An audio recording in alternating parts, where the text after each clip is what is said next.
랄라하의 사연 드라마를 찾아주신 구독자 여러분 안녕하세요. 오늘도 기름진 명절 음식으로 부대끼는 속을 시원하게 해주는 매콤한 탕국 같은 사이다 복수국으로 찾아왔습니다. 그럼 사연을 시작해볼까요? 안녕하세요. 저는 순수 미술을 전공한 30대 프리랜서 작가입니다. 아시다시피 굉장히 유명한 작가가 아니고서는 전업 작가만으로 먹고 살기 힘들기 때문에 저는 틈틈이 아르바이트를 하면서 시간을 쪼개 그림을 그렸어요. 가끔 신진 작가들을 대상으로 하는 아트페어 같은 곳에 참여하면 그래도 작품은 조금 팔리는 편이었죠. 그런데 하루는 누군가 제 그림을 싹쓸이 해갔다는 거예요. 더 없냐고까지 물어보면서요.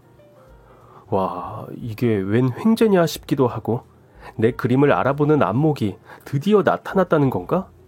그럼 나는 사후에 유명해져서 떼돈을 버는 고흐처럼 되겠다는 꿈은 이제 버려도 되는 건가?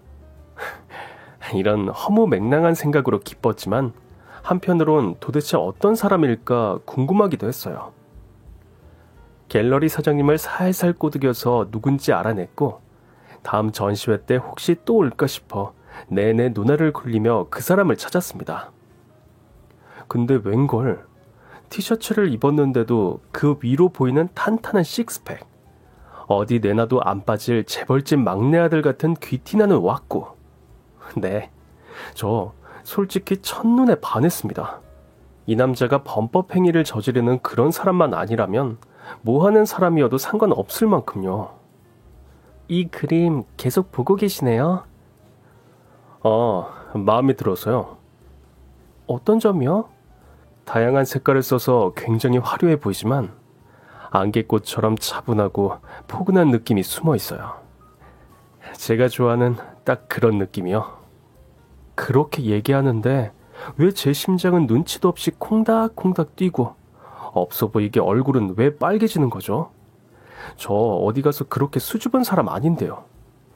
냉큼 정신을 차리고 당당히 제 존재를 밝혔습니다. 이 그림 그린 작가가 차 한잔 같이 하자고 하면 하실래요? 네? 그림 보는 눈은 있으신데 사람 보는 눈은 없으시네요. 저 지금 데이트 신청하는 건데. 네? 저라고요. 이 그림 그린 거.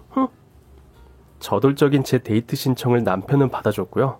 시간도 애매하고 처음 보는 사이라 술을 한잔 하기도 그래서 진짜 그냥 커피나 같이 마시러 갔죠. 한참 재밌게 얘기하고 있는데 종업원이 오더라고요. 저희 이제 마감 시간이라서요. 자리 정리 부탁드립니다. 불싸. 그냥 그림 얘기, 사는 얘기 좀 했을 뿐인데 어느새 5시간이 훌쩍 지나 있더라고요.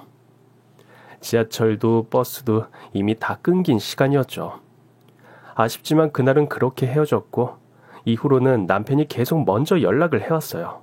한 번은 저 그림 작업하는 모습 보고 싶다고 해서 작업실로 초대를 했는데 그날 그만 이쯤에서 중간 생략하고요.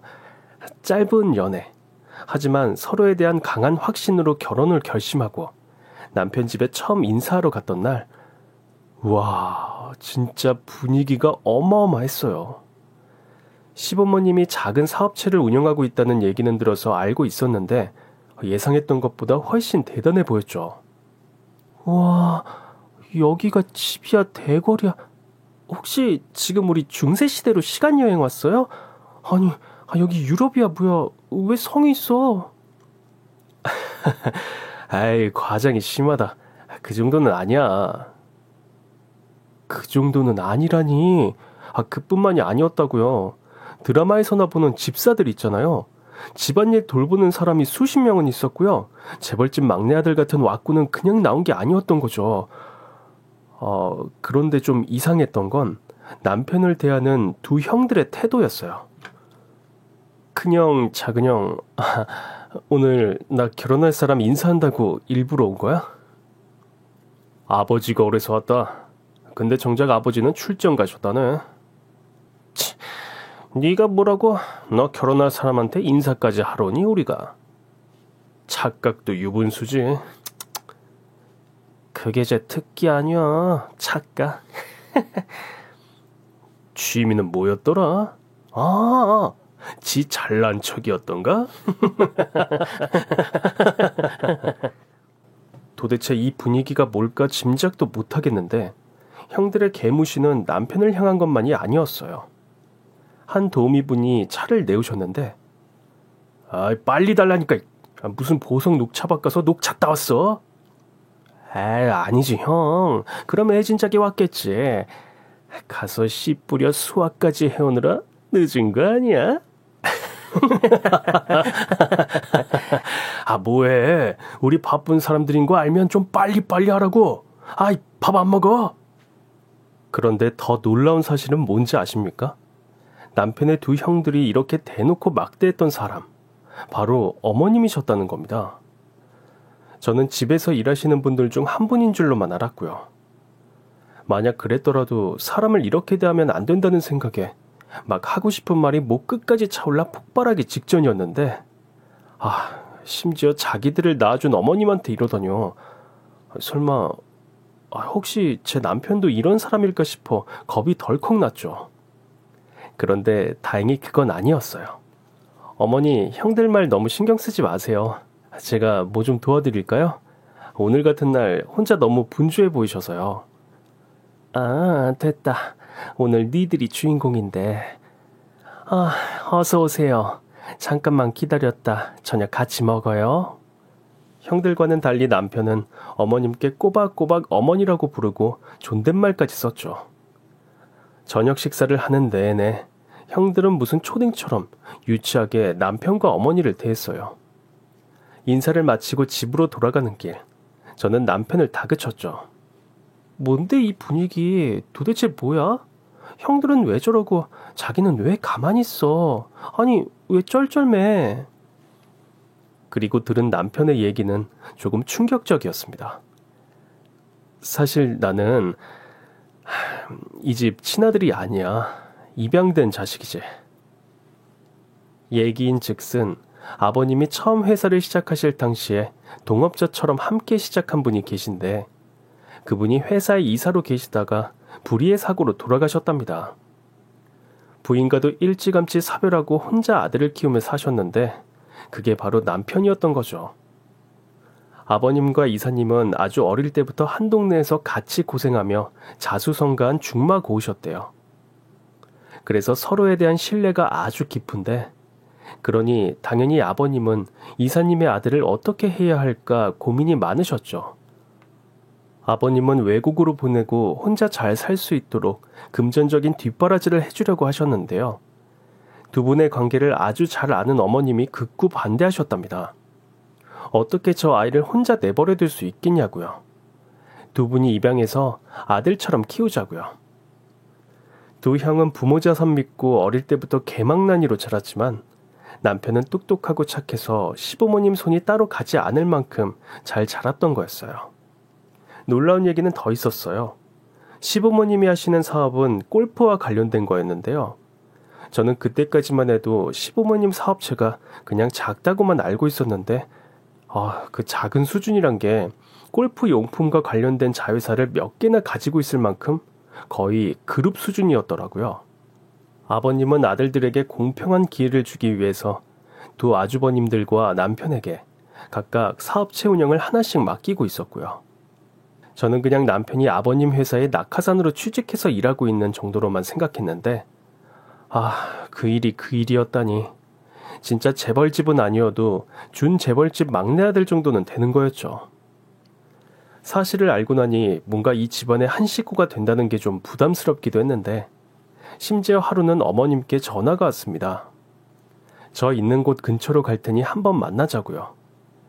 약속 장소에 나오신 어머님은 대뜸 봉투부터 내미셨습니다. 아무 소리 말고 받아줬으면 좋겠는데 이게 뭔지 여쭤봐도 될까요? 해와야 될 혼수 목록이에요. 아차 싶었죠. 준 재벌집에 시집 가려면 제가 어떤 준비가 돼 있어야 하는지를 간과했다고나 할까요? 어머님, 저 오빠랑 다 얘기했는데 저희 그냥 다 간소하게 하기로 했어요. 그런데 제가 이런 거 꼭 해야 하는 걸까요? 안 하겠다는 건 아니라 한번 재고해 주십사 말씀드리는 거예요. 부담스러운 거 알아요. 그래서 이걸 하나 더 준비했어요. 어머니는 봉투를 하나 더 내미셨습니다. 안 봐도 뻔한 혼수 목록 말고 하나 더라니. 저 정말 앞이 캄캄해졌는데요. 이것저것 신경 쓸 일, 돈 들일 일 많을 텐데 혼수는 이걸로 준비했으면 해서. 네? 지금 제가 해갈 혼수 비용을 주시는 거라고요? 고깝게 받아들이거나 오해하거나 그러지 않았으면 정말 좋겠는데 내가 말을 잘하지 못해서 기분이 상했으면 미안해서 어쩌나. 거기서 제가 자존심이 상해야 되는 건지, 저렇게 상냥하게 얘기하시는 어머님 진짜 속마음은 도대체 뭔지 짱구를 아무리 굴려봐도 도무지 알 수가 없었어요. 계속 괜찮다고 하는데도 일단은 받아두라는 어머님 말씀에 봉투 2개를 받아들고 몇 날 며칠을 고민하고 있었는데요. 며칠 후, 저 드디어 어머님이 저에게 그렇게 하신 이유를 알았잖아요. 어느 날 갑자기 모르는 2 여인으로부터 단톡방 초대를 받은 겁니다. 로얄 코펜하겐 닭이 세트, 에르메스 테이블웨어, 크라운 구스 마제스틱 컬렉션, 이 중에 하나로 해. 막내 동서 고민하지 말라고 우리가 친히 알려주는 거야. 참고로 우리한테만 이렇게 하라는 얘기 아닌 거 알지? 어머님이 이쁘고 똑똑한 새며느리 들어온다고 칭찬이 자자하시던데 똑똑하시다니까 알아듣겠죠, 형님? 집안 어르신들 동기간에 나중에 알고 마음 상하는 일 없도록 같은 급으로 부탁해. 물론 최고급 레벨로. 주제에 우리 집안에 시집 오면서 이 정도 각오는 했겠지. 에이, 뭘 각오까지 했겠어요. 그나저나 형님, 나는 막내 도련님이 얼굴 보는지 몰랐네요. 아휴, 얼굴밖에 볼 거 없지 뭐. 꼴의 화가는 또 무슨 화가래요. 화가는 아무나 하나? 그냥 붓이나 좀 찌그리는 수준이겠지. 어디서 누가 호랑 말코 같은 개소리들을 짓거리나 했더니 결혼하면 동서가 될 2 년들이었어요. 안녕하세요, 형님들. 혹시 지금 저 단톡방에 초대하신 거 깜빡하신 거예요? 뭐? 아니, 지금 나누시는 대화가 저를 불러놓고 저 보는 데서 하실 얘기는 아닌 것 같아서요. 어머, 얘는 왜 하냐? 아닌 게 아닌가요? 네, 그렇군요. 혼수 뭐 해와라, 최고급으로 해와라 이런 거는 스스로 최고가 아닌 사람들이 자기가 졸부의 쫌생이라는 걸 들키고 싶지 않아서 하는 찌질한 짓거리죠. 진짜 명품은 명품이라고 써있지 않은 품격과 우아함이 뿜어져 나오는데 대놓고 나 명품이라고 말하는 것처럼 싸구려가 또 어디 있겠어요. 사람이 명품이면 동대문 시장 5,000원짜리 티를 입어도 빛이 나고, 사람이 쓰레기면 한정판 에디션 백을 들려줘도 검정 비닐만 못한 법인데. 참, 형님들은 혹시 어느 쪽이세요? 이게 듣자 하니까 자네 지금 말 다 했어? 여기 그냥 마음에 담아둔 말 다 짓거리는 오물통 같은 곳 아니었나요? 그렇다면 제가 실례했습니다. 그럼 이만. 저는 제 할 말을 하고 단톡방에서 탈퇴를 했습니다. 토가 쏠려서 도저히 그 더러운 대화를 듣고 있을 수가 없었으니까요. 단 한마디도 더 섞고 싶지 않았으니까요. 그렇게 저는 쓰레기들이 득식을 드는 여왕의 궁궐로 입성했습니다. 2 아주버님이나 형님들과 마주치지만 않는다면 제 결혼 생활은 100점 만점이었어요.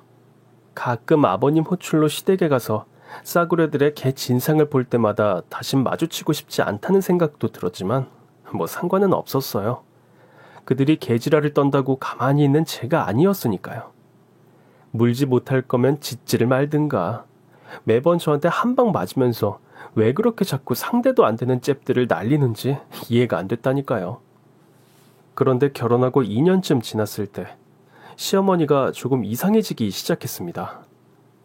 예, 너 여기 있던 물컵 싱크대에 가져다 놨니? 물컵이요, 어머님? 물 드려요?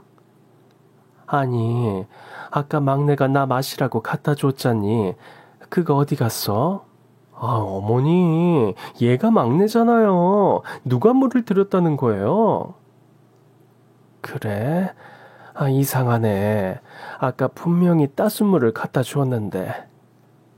이렇게 가끔씩 없던 얘기를 하시는가 하면, 아유, 가만히 있어보자. 아, 이분은 누구시더라? 아유, 어머님 장난치지 마세요. 저 아무리 미워하셔도 이렇게 모른 척 하시게요? 제가 그쪽 어머님 되시는 분인가 보죠? 어, 저, 어머님, 왜 이러시는 건데요? 그래서 누구시라고요?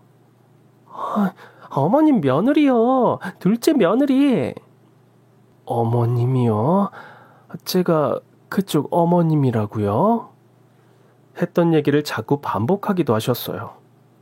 당연히 뭔가 이상한 느낌이 들었고 할 줄 아는 게 눈치뿐인 동서들도 역시나 바로 눈치 깠죠. 그날 이후로는 동서들이 시댁에 오는 횟수가 점점 줄어들더라고요. 일주일에 한 번씩은 아버님이 정해두신 규칙이었는데도 불구하고 아버님이 올해 해외 출장을 가셨을 땐 아예 코빼기도 안 비쳤어요. 형님들 이번 주도 안 오실 거예요? 어차피 가도 어머님 맨날 누구시냐고 물어보는데 뭐. 맞아요. 우리 다녀갔다 와도 갔는지도 모르실걸요? 어머님 편찮으신 것 같은데 두 분은 걱정도 안 되세요? 아이고, 효녀 났네, 효녀 났어. 그렇게 걱정되시면 너나 잘하세요. 그즘 제 그림이 한 드라마 세트장의 소품으로 쓰이게 되면서 저 역시 엄청 바쁜 하루를 보내고 있었지만 아무래도 계속해서 어머님께 마음이 쓰여서 일을 하다가도 시댁으로 달려가곤 했습니다. 지금은 사람을 잘 못 알아보신다거나 했던 얘기를 또 하신다거나 이런 작은 실수들 뿐이었지만 혹시라도 집안 사람들에게 또 다른 치부를 보이실까 걱정되기도 했고요. 원체 깔끔하신 성격이라 다른 사람들이 자신을 이상하게 보는 걸 못 견뎌 하실 것 같아서 가능하면 제가 시간을 보내며 모든 걸 커버해드리고 싶었습니다. 큰애야, 큰애야 밥 먹자. 어머님 5분 전에 상 물렀는데 또 배고프세요? 아니 얘는 넌 무슨 소리니? 네 시애미가 무슨 치매라도 되는 줄 알아? 치매라니 어머님. 어머님은 지금처럼 쨍한 정신으로 오래오래 사실 거예요. 늙은이한테 오래 살라는 거 그거 덕담 아니다 너. 어따 대고 시애미한테 악담이야. 그래요 어머니? 너 나한테 이러는 거 장부에 다 적어둘 거야. 너한테 물려줄 돈에서 계속 마이너스 되는 줄이나 알아둬라. 그럼 저는 이미 마이너스게요? 어머니, 뭐 과일 드실래요? 어머님이 저를 큰형님과 착각하면 저는 큰형님인 척했고 어머님이 말도 안 되는 꾸중을 해도 죄송하다, 더 잘하겠다 그냥 그랬어요. 그러던 어느 날 시댁에 가기 전에 잠깐 작업실에 들러 틈틈이 하던 작업을 마무리하고 있었는데 누가 노크도 없이 작업실 문을 벌컥 열고 들이닥쳤습니다. 자네 도대체 어머님한테 무슨 짓을 한 거야? 짓이요? 제가요? 그렇지 않고서야 왜 어머님이 우리한테 하루에도 몇 번씩 전화를 하셔? 왜 어머님이 나한테 요즘은 왜 통 안 오냐고 그런 걸 물으시냐고? 안 오시니까 왜 안 오냐고 물으시는 건데 그게 뭐 잘못됐어요? 아니, 당신이 우리한테 무슨 실수를 했냐고, 마음 상한 일 있냐고 계속 물으신다니까? 그건 좀 이상하네요. 실수한 건 형님들이시고 형님들 때문에 마음 상한 건 어머님이신데 거꾸로 말씀하셨나 봐요? 아니면 형님이 잘못 알아들으셨던가? 내가 모를 줄 알아? 자네 하루가 멀다 하고 어머님한테 들른다며? 가서 뭐 어떻게 알랑방구를 끼고 우리 뒷담화를 까는 거야? 그래, 뭐라고 했어? 어머님한테 뭐라고 짓거렸는지 이실직고해. 듣지 않니 진짜 너무들 하시네. 어머님이 며느리한테 전화하시는 게 뭐가 문제예요? 형님들이 오지도 않고 전화도 없으니까 먼저 하시는 거잖아요. 우리가 안 하고 싶어서 하네? 바쁘니까 못 가는 거지. 넌 무슨 말을 그따위로 해? 말이야 방구야. 말에서 방구 냄새 나서 도저히 말을 더 못 쏟겠네. 형님들, 단톡방에서 어제 본 막장 드라마 얘기하실 시간 있으면 그 시간에 차라리 어머니한테 전화를 드리세요. 얘기 끝나시면 가시고요. 인연이 본데 없이 어디서 개짓거리야 지금. 개짓거리는 지금 니들이 하고 있는 게 개짓거리고요. 더 할 말 없으시면 이만 꺼져주시죠. 저 바쁜데. 형님들은 뒷목을 붙들고 두고 보라고 끝까지 개소리를 짓거리며 돌아갔습니다. 마음 같아선 더 세게 지르고 싶었지만 뭐 그 정도만 했어도 찍소리도 못하고 알아서 찌그러져 주시니 저야 땡큐였죠. 아무튼 걱정했던 것처럼 어머님의 증상은 조금씩 더 심해지셨고 결국 치매 초기 판정을 받으셨어요. 어머님의 진단 결과가 나오던 날 시아버님이 삼형제 모두를 호출하셨습니다. 네 엄마 이불에 머리카락 한 올도 허용 못하는 깔끔한 성격. 니들이 더 잘 알고 있을 거다. 그래서 어떻게 했으면 좋겠냐? 아버지는 뭘 그런 걸 묻고 그래요. 요즘 치매 환자들 요양병원에 다 어디다 대고 병원 타령이야 타령은. 쓸데없는 소리 할 거면 입 다물어라. 그러니까요 아버지. 형은 뭐하러 그런 소리를 해서 아버지 역정나시게 해. 그러는 네 생각은 뭔지 드러나 보자. 저요? 저야 뭐 아버지가 하라는 대로. 에휴, 주관이라고는 없는 멍청한 녀석들을 내가 뭘 믿고. 아이고. 아버지, 제가 모실게요, 어머니. 멀쩡한 장남 놔두고 막내 네가 왜 나서냐? 뭐라고 말들을 좀 해봐. 결국 시아버님은 형제들끼리 의논해서 누구도 더 고생하지 않고 어느 한 사람 피해 입지 않는 방법을 찾으라는 말씀을 하시고 자리를 뜨셨습니다. 아버님이 나가시고 나서야 아주버님들과 형님들의 본색은 또 드러났죠. 지훈이, 너 그거 진심이냐? 에이, 진심은 무슨. 아버지한테 잘 보이려고 마음에도 없는 소리 한 거지 뭐. 아닙니다, 형님들. 형님들 힘드시면 제가 모실게요. 괜찮겠냐?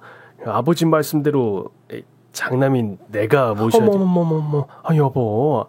당신 마음은 알겠는데 막내 서방님한테도 이참에 기회를 준다 생각해요. 그래요. 어차피 물려받을 거 하나도 없는데 이럴 때라도 잘해야 콩고물이라도 떨어지지 않겠어요?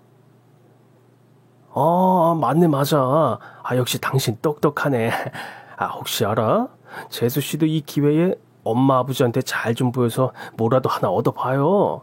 비싼 반지라도 하나 주실지 누가 알아. 그래, 어차피 자네 그거 바라고 어머님 입에 혀처럼 굴었던 거 아니야? 아버님 앞에서는 어머니 걱정하는 척 지리더니 무슨 지킬 박사와 하이드 씨도 아니고 어쩜 저렇게 한 면상에 두 얼굴을 가지고 살까요? 보자 하니까 누굴 보자기로 하는지 도저히 참을 수 없던 저는 남편의 만류에도 불구하고 그 자리에서 제 할 말을 하고야 말았습니다. 아주버님들, 형님들, 그동안 저희 친자식 아니라고 무시하셨죠? 모른 척 눈 감아드리니까 진짜 병신인 줄 아세요? 친자식이라고 유세 떨었으면 친자식 노릇을 제대로 하셔야죠. 이래놓고 자식 대접 받으시겠다고요? 그래요. 저희 유산 물려받을 거 없다 쳐요. 없다 치긴 뭘 없다 쳐. 없는 거지. 닥치시고요. 그러는 당신들은 유산 받을 거 확정됐으면 돈값이라도 하세요. 돈 보고 이 집 들어왔으면 돈 받을 짓을 해야 되는 거 아닌가요? 그냥 다 꽁으로 쳐 드시겠다. 알겠네. 큰형님, 요즘 머리 자꾸 빠지신다고요? 탈모 클리닉에 수천 쓰셨다면서요. 이제 알겠네. 왜 자꾸 머리가 빠지는지. 그즘 MZ세대들 사이에 골프 열풍이 불면서 남편이 하는 사업도 많이 바빠졌고, 저도 계속 밀려드는 드라마 소품 주문에 할 일이 많았지만, 오냐오냐 하던 친자식들이 모두 외면하는 상황에서 어머님을 그대로 방치할 순 없었습니다. 결국은 저희가 어머님을 모시게 됐죠. 저희 집으로 모시던 날 어머님 참 좋아하셨어요.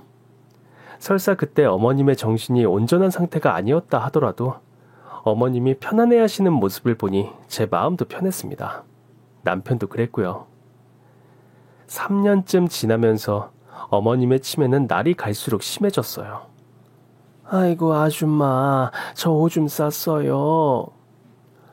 아유 어머님, 제가 미리 봐드렸어야 되는데 죄송해요. 다음엔 어머님 화장실 잘 가시게 제가 미리 챙겨드릴게요. 언니 나 밥 줘, 배고파. 제가 내 밥 다 뺏어 먹었어. 어머니, 저 때문에 밥 조금밖에 못 드셨어요. 제가 잘못했어요. 다음엔 제 밥 한 숟갈 어머니 더 드릴게요. 약속? 이런 것들은 새발에 피었죠. 더러운 게 묻었다며 그 비싸고 좋은 옷들에 다 칼질을 하시기도 했고, 며느리가 자기 죽이려고 가뒀다며 창문을 열고 고래고래 고함을 치신 적도 있어요. 긴 병수발 끝에 효자 없다지만 맹세코 저희는 그렇지 않았습니다. 어머님의 수족처럼 몸과 마음 모두 불편한 거 없으시도록 정말 최선을 다했어요. 한 번은 아가, 네가 와서 얼마나 고마운지 모른다 하시더군요. 가끔 어머님이 온전한 정신으로 돌아오시기도 했기 때문에 그렇게 생각하고 계시다는 것만으로도 너무 감사해서 어머님 손을 붙들고 같이 울기도 했어요. 물론 어머님이 꼭 저만 먹으라면서 자신이 드시다 말고 껍질에 다시 싸둔 사탕을 꼭 쥐어주시는 바람에 김이 좀 새기도 했지만 아무렴 어때요? 어머님이 제 마음을 알아주시는 거라고 믿었어요. 저한테 화를 내실 때도 있고 정말 참기 힘든 더러운 일도 간혹 있었지만 제정신이라면 모를까, 그렇지 않은 분인 거 뻔히 알면서 화내봤자 의미도 없잖아요. 그리고 그게 어머님의 진심이 아니라는 걸 무엇보다 잘 알기 때문에 정말 아무렇지 않게 견딜 수 있었어요. 그냥 어머님이 안쓰럽고 가여웠을 뿐이죠. 막내야, 너 그림 그려줄래? 네, 어머니? 제 그림 보고 싶으세요? 아니, 내 얼굴. 어머님 얼굴 그려드려요? 그래, 네가 내 영정사진 대신 쓸 얼굴을 그려주면 내가 정말 기쁘게 갈 수 있을 것 같구나. 어느 날은 제정신이 잠깐 드신 어머님이 이렇게 저한테 초상화를 그려달라 부탁을 하시더군요. 어머님의 말씀이 마음에 걸렸지만 저에게 처음으로 하신 부탁이기에 저는 그 자리에서 어머님의 얼굴을 그려드렸습니다. 아휴, 곱다. 네 눈엔 내가 이렇게 이쁘냐? 그럼요, 어머님. 어머님 얼마나 고우신데요. 아휴, 무슨. 그럼 나 새 시집 갈 수 있겠지? 네? 어머님, 아버님 몰래 새로 시집 가고 싶으세요? 저 남자, 나는 저런 남자랑 결혼할란다, 언니야. 어머님이 가르친 남자는 남편이었어요. 잘생기고 착하고 믿음직스럽다며 남편과 결혼하시겠다는 어머님. 제가 그려드린 그림을 한참 동안 보며 예쁘다 곱다를 수십 번도 더 되뇌이시던 어머님은 그날 밤 결국 세상을 떠나셨습니다. 어머님의 장례식장. 예상했던 대로 두 아주버님들과 형님들은 그동안 자기들이 무슨 대단한 고생이라도 한 듯 사람들한테 떠벌리고 있더군요. 나 진짜 엄마 병원 앓기 시작한 지 몇 년 동안은 엄마 위해서만 살았잖아. 내 사업도 포기해가면서. 에이, 형은 나에 비하면 한 것도 없으면서. 솔직히 형이 엄마 때문에 사업 포기한 거야? 경영 잘못해서 말아먹는 중이면서. 서방님, 그렇게 말씀하시면 저 서운해요. 어머님 병원비에 치료비, 그거 다 어디서 나올게요? 어디서 나오긴 어디서 나와요? 아버님 주머니에서 나왔지. 어머, 형님, 왜 없는 얘기 지어내시고 그러세요? 정말 뻔뻔하기가 이루 말할 수 없었지만 어머님 가시는 길 시끄럽게 해드리고 싶지 않아서 그 자리에선 그냥 묵묵히 참았습니다. 때와 장소도 못 가리는 인간들이랑 같은 레벨 되고 싶지 않았거든요. 어머님의 장례식을 모두 마치고 며칠 후 아버님이 자식들을 모두 호출하셨습니다. 아버님의 호출이 있자마자 단톡방의 동서들은 난리가 났죠. 우리한테 뭐 주실까?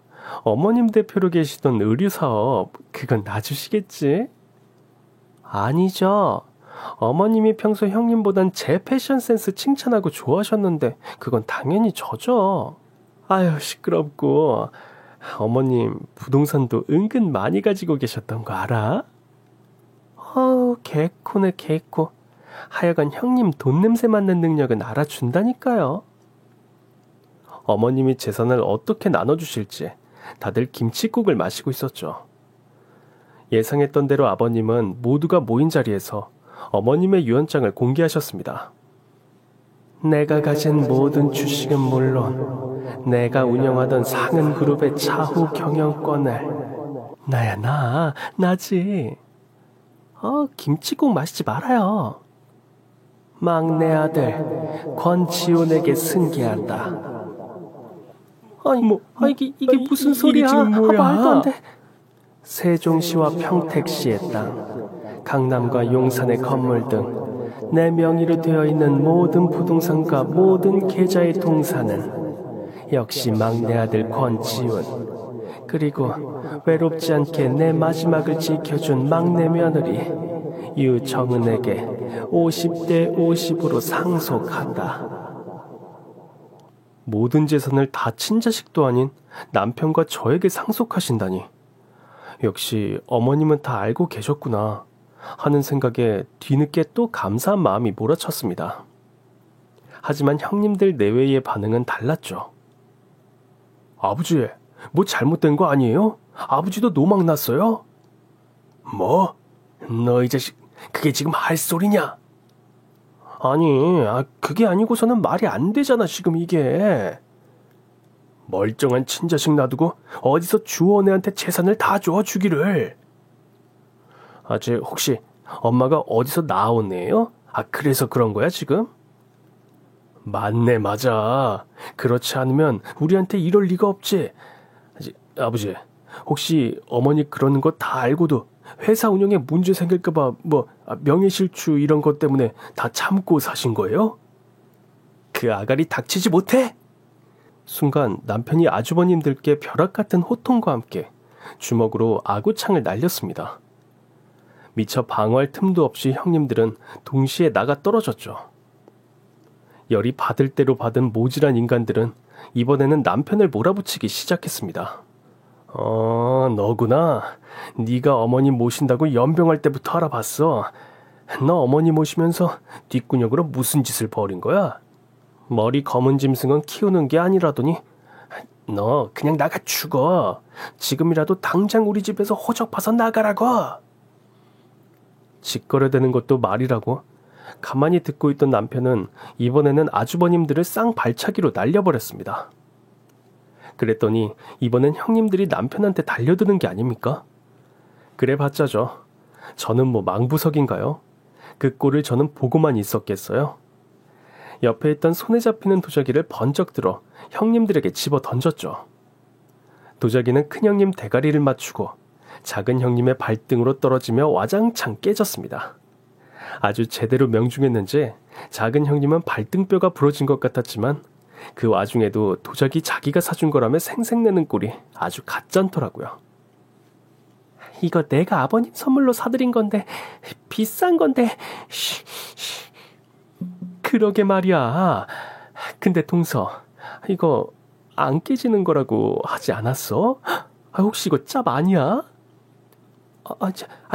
뭐가 어째요? 형님은 무슨 말을 그따구로 해요?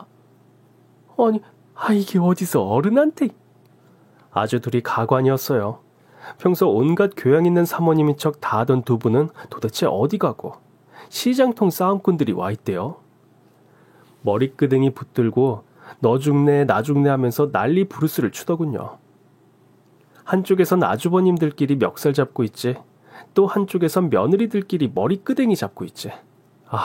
지금 와서 생각해보니 기념사진이라도 찍어둘걸. 왜 그 생각을 못했는지 아쉬울 뿐입니다. 지금이라도 어떻게 그림으로라도 그려드릴까봐요.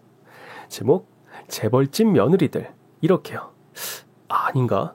재벌집 싸움꾼들, 이건가? 더 지랄맞게 들리는 제목 같은 거 없을까요? 꼭 맞는 걸로 지어드리고 싶어서요. 아무튼 결국은 해결할 일 없어 보이는 이 싸움의 결말도 시아버님이 내리셨어요. 양심이라고는 없는 것들, 인간 같지도 않은 것들, 이따위 것들을 자식이라고 평생 품은 게 부끄럽다. 네 엄마 치매 걸리고 힘들 때 니들 어디서 뭐 했는지 다 얘기해. 엄마 한 번이라도 들여다본 놈이 있나?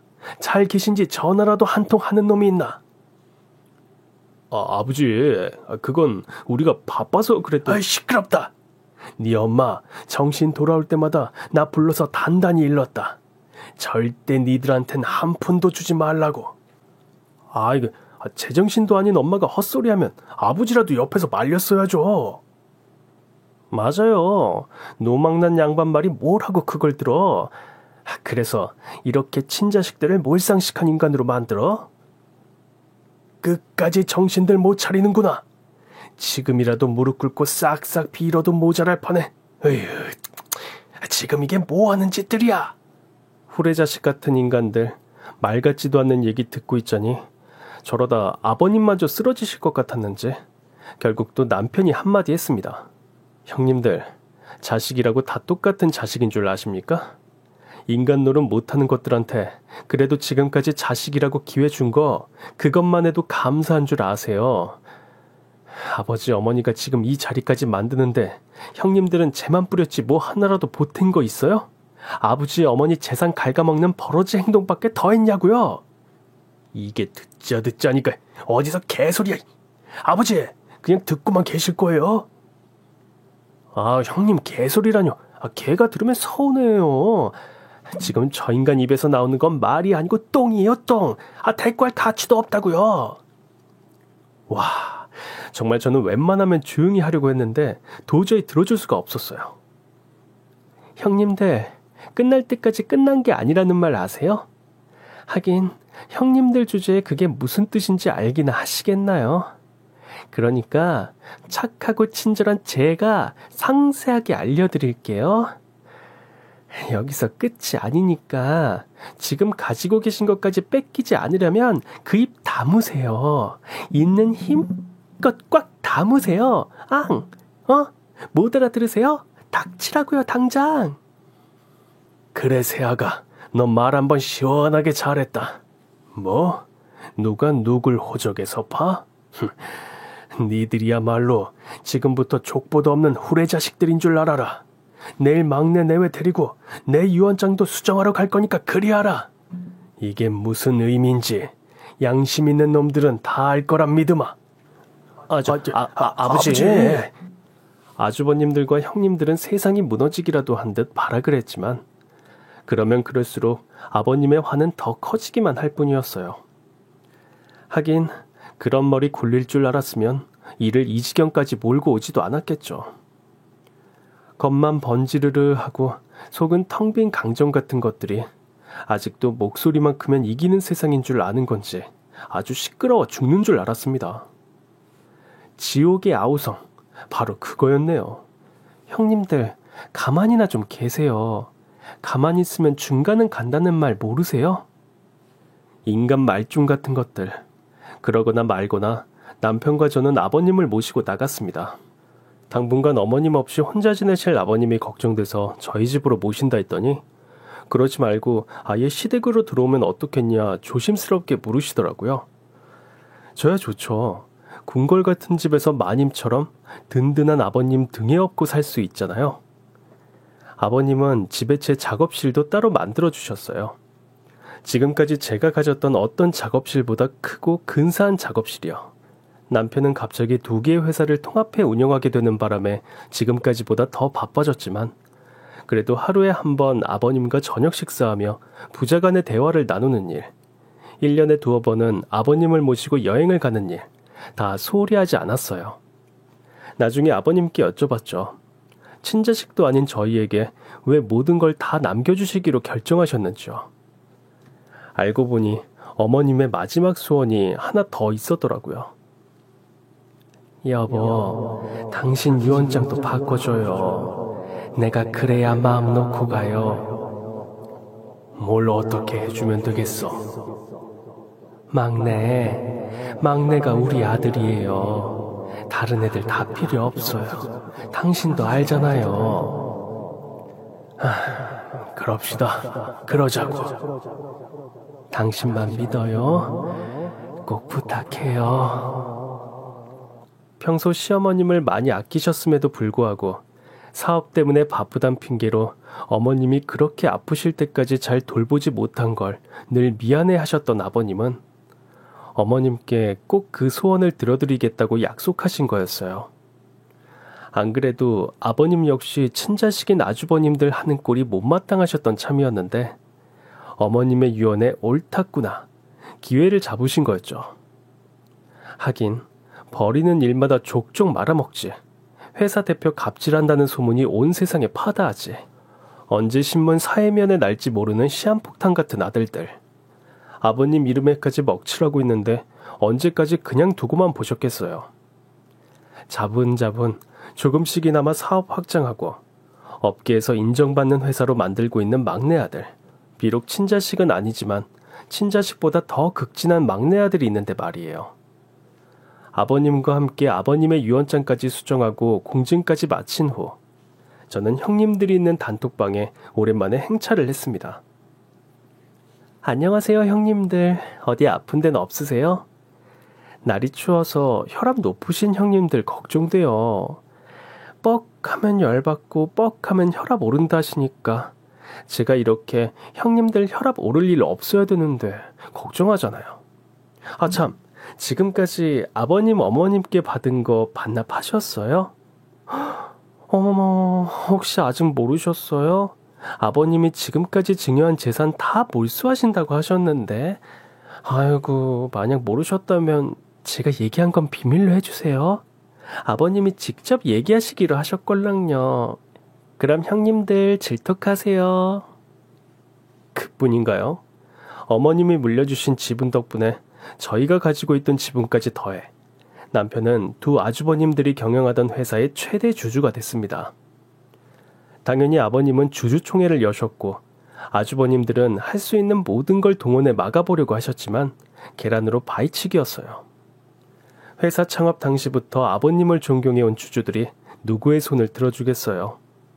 그걸 애초에 예상하지 못했던 건 본인들이 등신이란 걸 증명했을 뿐이죠.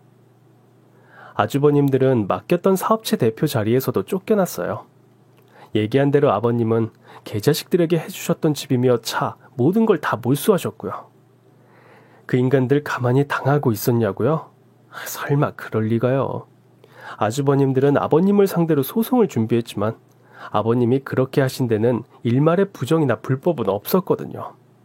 오히려 그 과정에서 아주버님들이 회사 돈 횡령한 거, 비자금 조성한 거 다 들통났죠. 아버님은 마음이 너무 약하고 넓으셔서 아주버님들에게 감옥 갈 거냐, 입 닥치고 집 내놓을래, 선택지를 2가지나 주셔가지고 하필이면 아주버님들한테 도망갈 빌미를 만들어주셨네요. 저희를 상대로는 고인이 한 행위가 정식 절차가 아니었다면서 무슨 증여 무효 확인 소송이란 걸 제기했던데 그걸 본인들이 이길 거라고 생각하고 그랬던 거겠죠? 법정에서 그 인간들이 뭐라고 짓거렸는지 아세요? 저 인간 말종이 엄마를 협박해서 한 거라니까요. 증거 있습니까? 아니, 내가 아들이라니까요. 쟤는 주워온 애고. 이게 증거가 안 돼요, 판사님? 세상에 무슨 이런 법이 다 있습니까? 이런 법이 여기 있지 어딨긴 어딨겠어요? 아주버님들이 건 소송은 당연하게도 저희가 모두 승소했고, 덕분에 두 아주버님들은 저희 쪽 소송 비용까지 고스란히 다 떠안게 됐습니다. 완전 알그지가 됐지만 뭐 유류분 반환 소송한다고 뭐라고 짓거리는데 내 알 바 아니죠. 열심히 소송 걸라고 앞에서 큰 소리 좀 쳤죠. 혹시 또 아나요? 금수저 껴안고 태어나 평생 고생 한 번 안 하고 자기들이 누리는 게 당연한 권리인 줄 알고 오용하고 남용하며 살았던 인간들. 더울 때 더운 데서 일하고 추울 때 추운 데서 쭈그리고 자면서 인생 매운맛 좀 보다 보면 그래도 어딘가에서 사람 흉내는 내면서 살 수 있게 되지 않을까요? 저는 요즘 모든 게 다 감사해요. 돌아가신 어머님께도 감사하고 함께 살고 있는 아버님께도 늘 감사한 마음으로 극진하게 모시고 있어요. 여전히 든든하고 성실한 남편에게도 감사하며 하루하루 행복하게 지내고 있답니다. 제 얘기 끝까지 들어주신 여러분도 모두 감사해요. 구독자 여러분, 오늘도 속이 확 풀리셨나요? 이 사연에 공감하셨다면 구독과 좋아요를 꼭 눌러주세요. 저는 더 재밌고 화끈한 사이다 썰로 내일 다시 찾아오겠습니다. 오늘도 행복한 하루 되세요.